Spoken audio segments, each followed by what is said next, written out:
Welcome kembali semuanya bersama saya Alicia Limasa dan hari ini saya juga sudah didampingi oleh Ibu Gracia Ivonika, MPSI.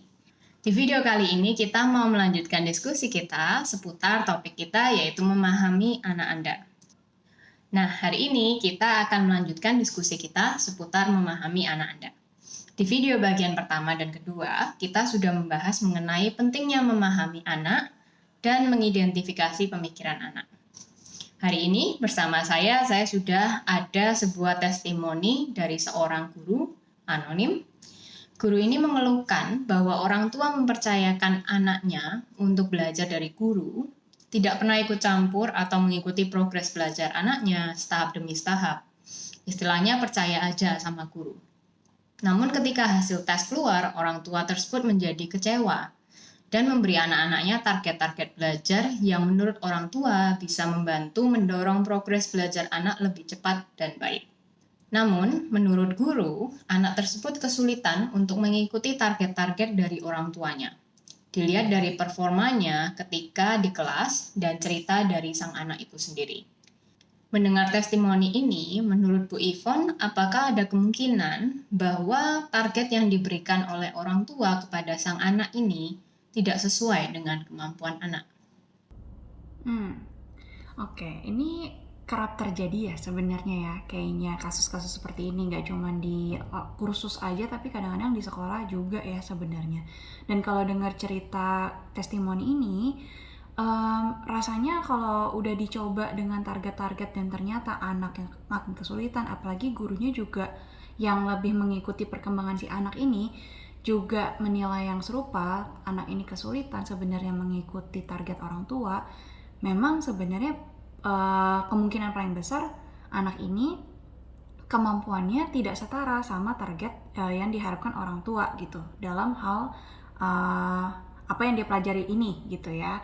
Nah, bisa jadi karena yang pertama orang tua dari awal nggak ikut terjun langsung ya untuk paham perkembangannya si anak dalam mengikuti kelas ini tuh seperti apa sih dari awal sampai kemudian mungkin berapa kali setelah mengikuti kelas ini bagaimana dan lain-lain. Jadinya mungkin orang tua juga sudut pandangnya tuh masih berfokus sama menurut saya anak saya bisa harus bisa anak saya pasti bisa nih memenuhi target-target ini, tapi tidak disesuaikan sama mungkin persepsinya anak atau penilaiannya anak terhadap kemampuannya sendiri, karena kan yang paling tahu sebenarnya kemampuannya gitu ya, minatnya, kemampuannya kan sebenarnya si anak itu sendiri. Kalau dari awal udah langsung kayak komunikasinya satu arah tanpa tanya dulu ke anaknya, misalnya gimana selama kamu ikut kelas-kelas ini, kesulitan kamu apa, kok hasilnya seperti ini misalnya, apa yang kamu kesulitan di situ dan lain-lain, tapi langsung memberikan target agak sulit ya gitu. Maksudnya nggak cuma buat anak-anak, sebenarnya buat orang dewasa pun sama. Misalnya dalam pekerjaan juga gitu, kalau misalnya atasan tidak tahu menahu backgroundnya si bawahannya misalnya, terus juga nggak tahu performanya selama ini bagaimana, job desk yang dikerjakan seperti apa, lalu langsung dikasih suatu target. Nah itu kan juga susah, jadi sama sebenarnya ke anak-anak pun seperti itu. Betul juga, saya setuju juga. Kalau misalkan saya nebak dari cerita ini, sepertinya anak ini umurnya mungkin di TK atau SD ya, karena sepertinya keputusannya sebagian besar masih banyak diambil oleh orang tuanya gitu. Nah, kalau dari sudut pandang orang tua, saya paham. Sebagai guru, saya paham bahwa mereka sebenarnya memberikan target karena mereka ingin anaknya untuk bisa lebih baik dan lebih cepat baiknya. Dan belajarnya mungkin lebih termotivasi atau bagaimana gitu. Nah, kalau dari pengalaman dan pengamatan Bu Ivon selama ini, sikap orang tua yang ketat dan memberi target-target ini, kalau dipandang oleh anak dari sudut pandang anak, kira-kira anak itu akan berpikir apa? Oke, ini kalau berdasarkan pengalaman-pengalaman mungkin case yang mirip ya, dan dilakukan wawancara langsung ke anak gitu, kebanyakan kalau dari sisi anak akan melihatnya seperti ini. Ketika anak misalnya masih full di bawah kontrolnya orang tua gitu ya, dan tidak kurang diberikan kesempatan untuk lebih punya kontrol atas dirinya selama dalam keseharian di rumah, di sekolah. Biasanya anak akan cenderung melihat kan apa yang dikatakan orang tua itu sebagai kewajiban atau keharusan gitu ya. Jadinya terlepas mereka punya kesulitan apapun gitu ya, kalau menurut mereka orang tua saya bilang kayak gini ya saya harus berusaha mungkin seperti itu ya. Itu kalau case-nya anaknya memang emang merasa atau menilai apa yang dikatakan orang tua itu benar atau apa yang dikatakan orang tua itu perlu atau wajib diikuti gitu. Jadi mereka akan cenderungnya bisa jadi satu, memberikan tekanan yang terlalu besar terhadap diri mereka karena fokusnya mereka adalah terhadap target dari orang tuanya, bukan dari diri mereka sendiri kayak gitu. Nah iya, kadang-kadang anak-anak banyak yang seperti itu ya, terutama anak-anak yang cenderungnya mungkin karena tidak dibiasakan aktif mengungkapkan perasaannya, kurang diberikan kesempatan untuk mengungkapkan pendapat. Nah, mereka cenderungnya akan lebih fokus sama sudut pandangnya orang lain dibandingkan mengenali, mengetahui atau memahami diri mereka tuh sebenarnya perasaannya gimana sih gitu. Ya. Lalu bagaimana caranya supaya orang tua itu bisa mengidentifikasi apa yang sebenarnya dipikirkan anak? Atau bagaimana caranya supaya orang tua tahu apakah omongannya itu diterima betul oleh anak? Karena tentunya semua orang tua kepingin anaknya untuk pintar ya, sehat dan tumbuh kembang jadi seseorang yang mandiri dan hidupnya bahagia di kemudian hari. Jadi maksud dari perkataan atau target-target dari orang tua ini sebenarnya bukan karena mereka mau membuat anak mereka susah hidupnya sekarang atau kerja keras dan tidak bahagia begitu. Oke, ini pertanyaan yang mungkin sangat bagus banget ya buat para orang tua, mungkin merefleksikan juga sebenarnya apa sih yang selama ini mereka lakukan, apakah udah cukup membantu mereka nih untuk memahami sudut pandangnya anak. Nah sebenarnya kalau kita mau ngomongin memahami persepsi, memahami sudut pandang orang lain, gak cuman ke anak ya, yang pasti kan kita perlu yang namanya komunikasi ya, seperti itu. Nah komunikasi memerlukan yang namanya keterbukaan. Nah jadinya sebenarnya yang kita perlu tanamkan dulu atau kita bangun dulu adalah keterbukaannya ini terhadap si anak, sehingga orang tua itu akan dengan mudah berkomunikasi sama si anak, bertanya, mendapatkan jawaban dari si anak dan memahami jadinya sebenarnya yang ada di dalam pikirannya dan perasaannya anaknya apa, seperti itu. Jadi keterbukaan itu memang penting banget ya. Kalau kita ngomongin keterbukaan, caranya nih sebenarnya memang perlu dibangun dari awal banget gitu ya, sebisa mungkin. Bahkan dari anak-anak yang masih belum cukup bisa mengkomunikasikan pendapat atau perasaannya pun sebenarnya kita udah bisa mulai pupuk keterbukaannya gitu. Keterbukaannya dimulai dari apa sih, misalnya waktu anak-anak masih balita, mereka belum bisa nih ngomong dengan lancar, menjelaskan sebab akibat dan lain-lain, tetapi kalau kita ajak mereka sering untuk kayak berkomunikasi walaupun responnya masih terbatas, itu juga udah memupuk yang namanya kebiasaan untuk terbuka sama orang tua. Misalnya, what do you feel? Kamu ngerasa apa? Kamu sedih? Kamu marah? Gitu. Itu contoh ke anak-anak balita. Tapi kalau misalnya udah ke anak TKB misalnya ya, atau TKA yang komunikasinya udah lancar banget nih dua arah, terus juga anak SD ke atas, itu sebenarnya keterbukaannya ya bisa terjalin dari kebiasaan sehari-hari juga gitu. Misalnya setiap pulang sekolah kita spare waktu sama anak untuk ngobrol, atau malam hari sebelum tidur kayak gitu. Dan biasakan untuk tidak selalu harus anak yang cerita sama orang tua. Orang tua boleh loh cerita juga sama anak, tapi cerita yang bagaimana dulu. Nah itu kan juga perlu disesuaikan sama anak ya. Misalnya, ya hari ini mami ketemu sama teman mami loh, kayak gini. Terus nanti kita tanya balik, kamu hari ini ngapain aja? Tuh di sekolah seperti apa? Ada kesulitan nggak? Terus misalnya cerita-cerita di bawah santai, di bawah casual mungkin, tapi membangun kebiasaan terbuka, kepercayaan, dan kenyamanan anak untuk cerita. kayak gitu. Itu yang jadi ada poin keterbukaan dan komunikasi yang terkait banget. Dan yang tadi poin ketiga sebenarnya kebiasaan ya, kebiasaan untuk di dalam keluarga itu terbiasa berkomunikasi, terbiasa untuk sharing, terbiasa untuk quality time bareng-bareng, sehingga walaupun mungkin sebelumnya nggak terbiasa banget buat komunikasi, tapi at least kenyamanan untuk bareng sama keluarga ya, untuk spend time waktu bareng itu juga udah terpupuk seperti itu.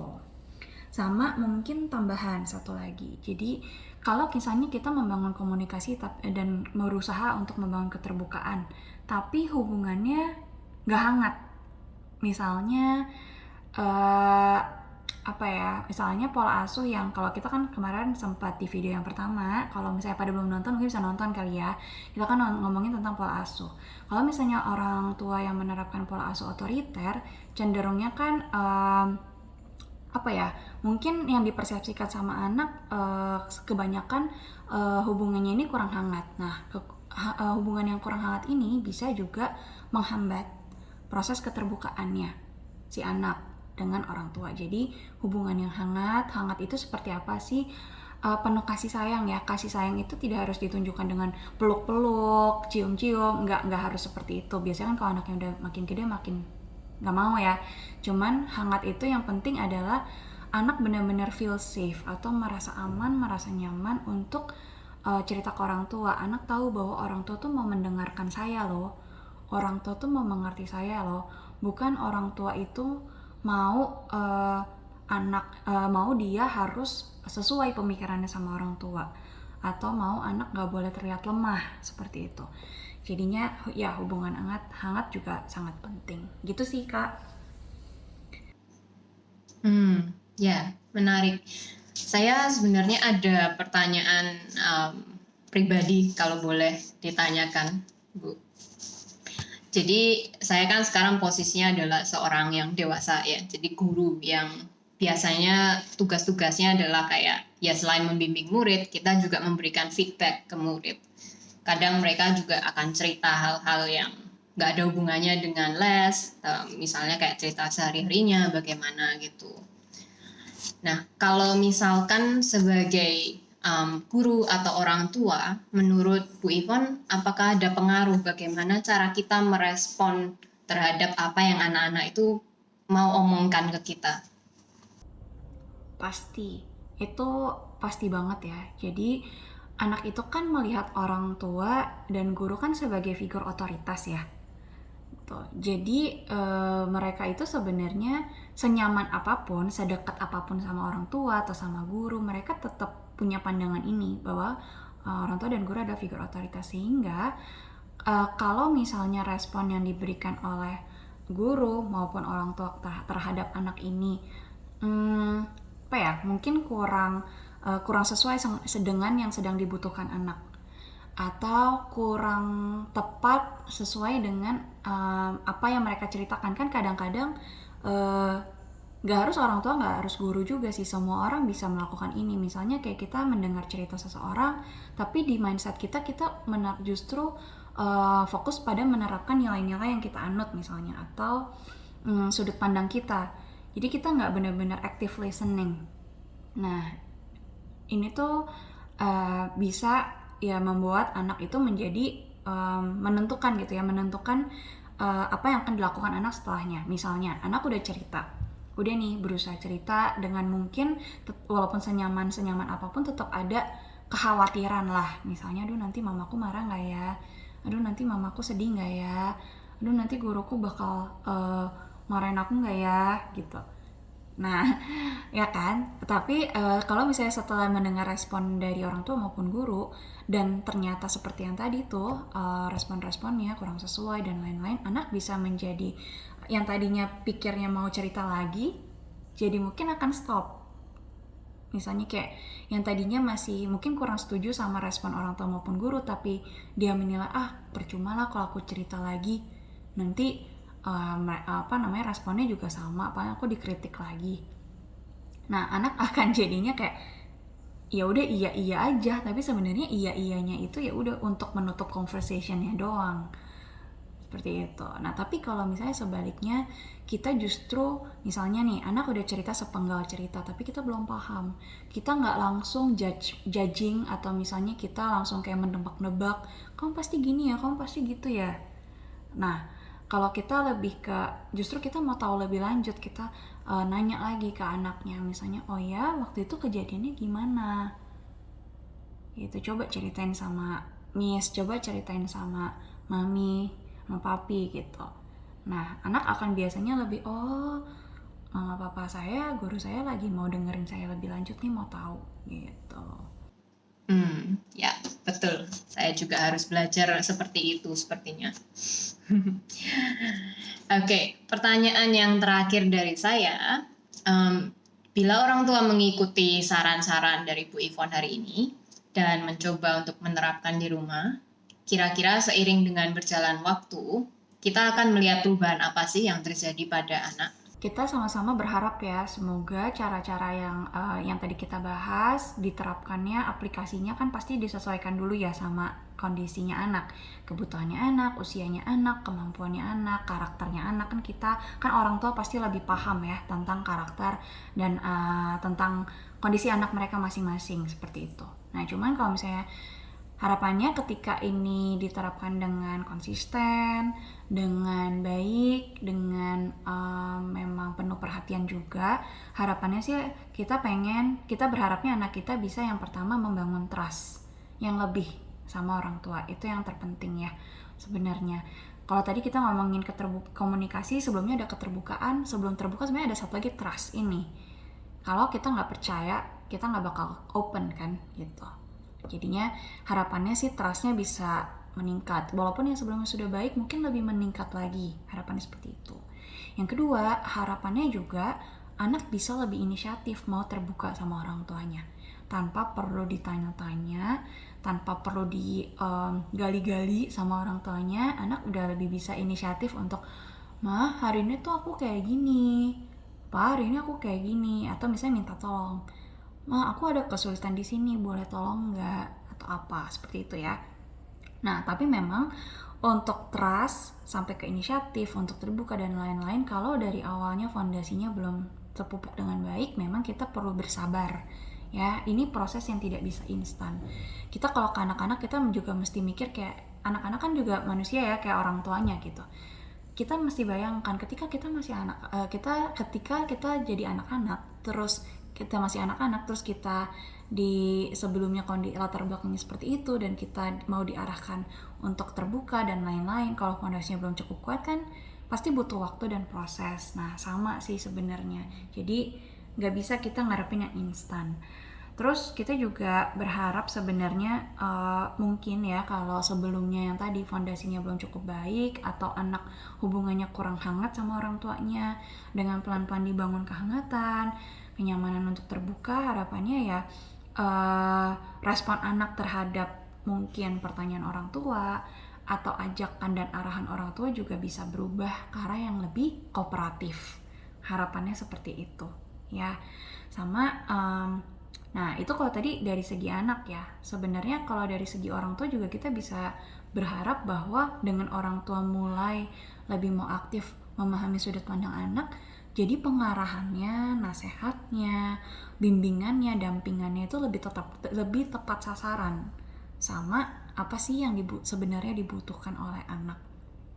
Seperti itu ya. Terus kalau untuk jangka panjangnya sih, harapannya pasti anak-anak itu bisa lebih mampu, lebih mandiri, terus juga lebih ekspresif, lebih bisa problem solving, lebih percaya diri, regulasi emosinya juga lebih baik ya. Semoga dengan berbagai kombinasi pengasuhan yang lain atau cara-cara yang lain yang memang mendukung seperti apa yang tadi kita udah bahas, harapannya sih bisa jangka panjangnya seperti itu ya. Identitasnya terbangun dengan lebih baik juga, seperti yang tadi Kak Alicia ngomong soal self identity ketika remaja nanti dan lain-lain. Baik, terima kasih banyak Bu Ivon untuk saran-sarannya. Bagi kalian yang ingin sharing cerita kalian, kami membuka formulir online, linknya ada di bawah video ini. Jadi kalian bisa klik dan langsung ceritakan cerita kalian di situ. Di video yang berikutnya, Bu Ivon dan saya akan mendiskusikan dan menjawab beberapa pertanyaan seputar topik yang sama. Kita akan jumpa lagi di video yang berikutnya.